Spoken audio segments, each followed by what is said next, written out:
I'm John William Templeton, author of Road to Ratification: How 27 States Tackled the Most Pressing Issue in American History.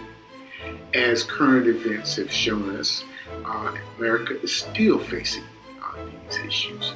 In the wake of the November 8th presidential election, many have wondered, is America any further along than it was 150 years ago? Road to Ratification is a roadmap for how America has dealt with the issue of race. It hasn't been one continuous story on a national level, but it's really been a collection of different stories in different states.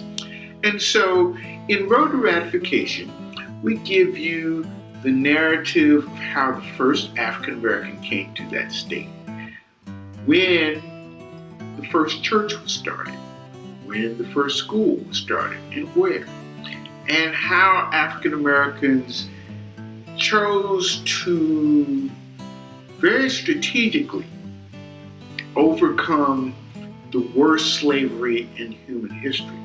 And so what we see as we look at individual states is the genius of a strategy on the part of people who had no realistic hope of overcoming the violence and the power that was arrayed against them, but they used specific strategies to overcome on a local level, and then on a state by state level, and then eventually on a national level.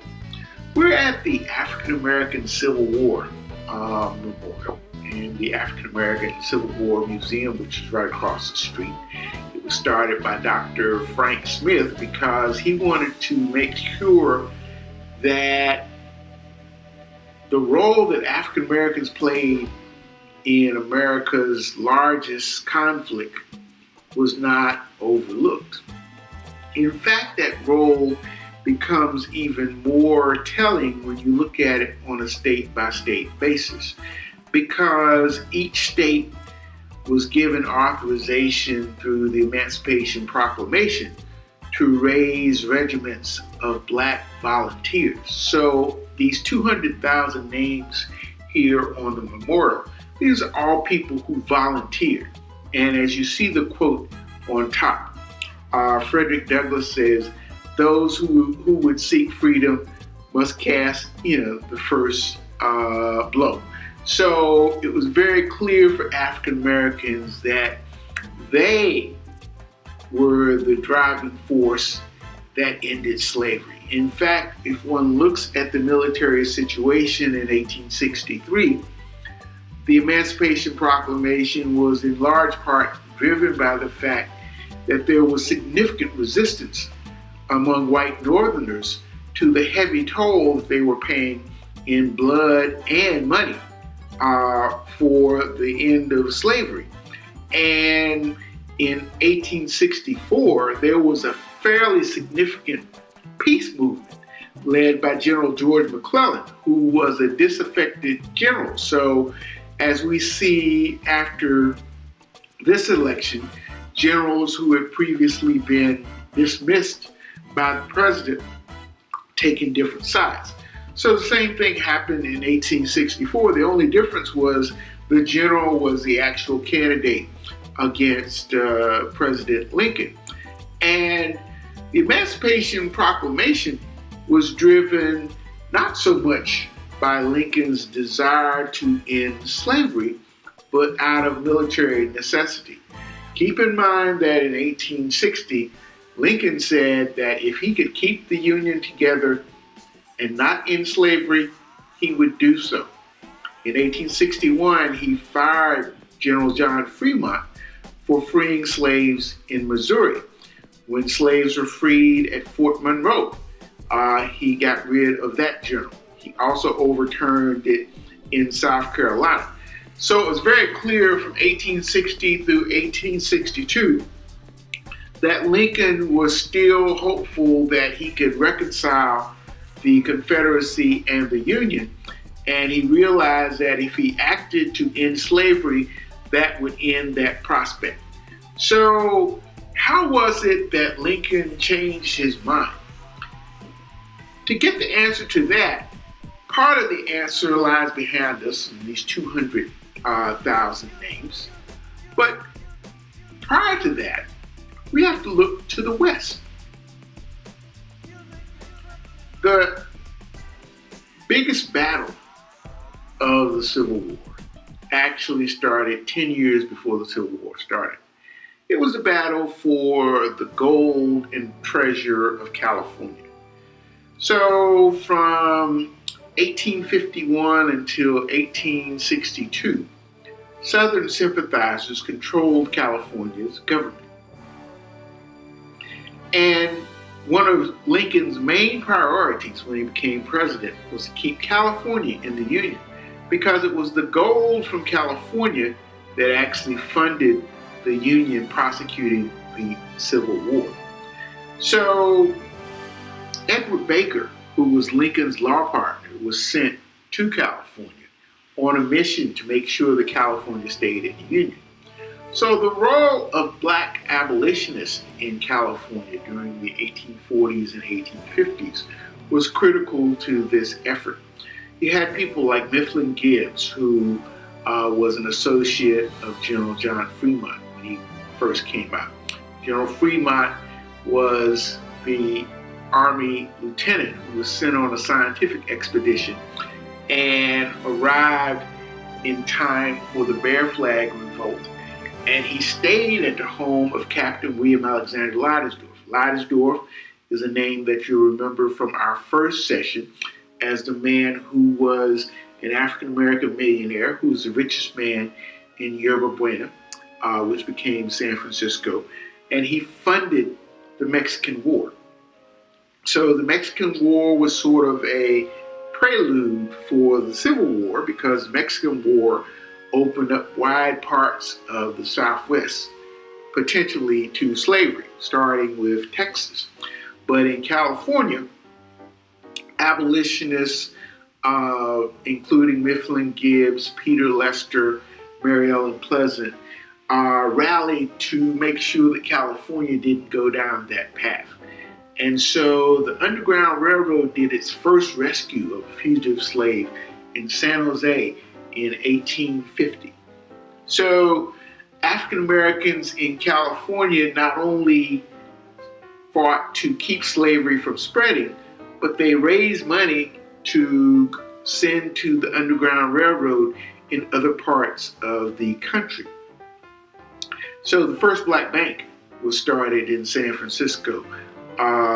And it was started as a way to send money back to the East Coast. Now, John Brown received $30,000 from Mary Ellen Pleasant in 1859 to fund his raid on Harper's Ferry, which precipitated the Civil War. So that gives you an idea of the catalytic role that was played from California to make it possible for Lincoln to change his mind about the emancipation of the slaves. So when we get into 1862, Lincoln wanted to make it even easier for gold and other assets to get from California to the East Coast. So he wanted to build a transcontinental railroad. The New England delegation was opposed to that because their leading industry was shipping, and they made a lot of money from sending ships from the Pacific back to the Atlantic. But the compromise for the Pacific Railroad Act was to get the support of what was called the Radical Republicans from New England, who were very anxious to end slavery. So as part of the compromise for the Pacific Railroads Act, Lincoln issued the Emancipation Proclamation.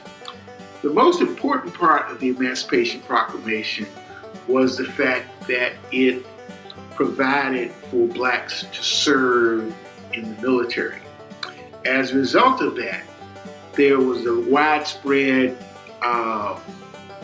exodus from those parts of the South that were not under Union control for African American men to come and join the Union Army and to take up arms.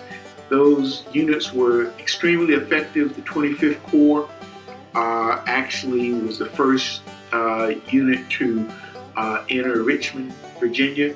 They were able to prevail in Petersburg, which was a prerequisite to that. And the 25th Corps was also the unit which shut off the route of exit for General Lee and caused his surrender in April 1865. Then the 29th Connecticut Volunteers from that 25th Corps was sent from Richmond to Texas along with units from Kansas. And they were the troops that occupied Texas. So one of the ironies of history was that even though Texas reimposed slavery after the Mexican War, it was freedmen who were serving in the Union Army who would occupy Texas and end slavery there. So at Juneteenth, which is a day that many people celebrate, most people don't realize that the troops that General Granger was speaking to were African American soldiers. And that is also one of the reasons why the Buffalo Soldiers were stationed in the West, because the black troops had served with distinction at the end of the Civil War in Texas. And from Texas, they were able to spread out across the country. There also was an important role for the Seminole Indian Scouts, who were also stationed in Texas and became part of the spread of America across the continent. So part of our lesson today is that we will see a pattern in which African Americans made a choice to achieve their freedom by acting on behalf of this country, which had done nothing for them, but they made the tactical decision that by showing their allegiance to this country, that they would be able to change the perspective of their white fellow citizens. And of course, they weren't citizens at this point. So African Americans earned their citizenship through their service in the Civil War, as they had earlier during the American Revolution. And it was that service that led to a change in public opinion that went from the 13th Amendment being rejected in 1864 to it being approved on January 31st, 1865, and signed by President Abraham Lincoln on February 1st, 1865. Then it had to be approved by the 27 states. So that gives you an idea of the amount of public support that had to occur for this to happen.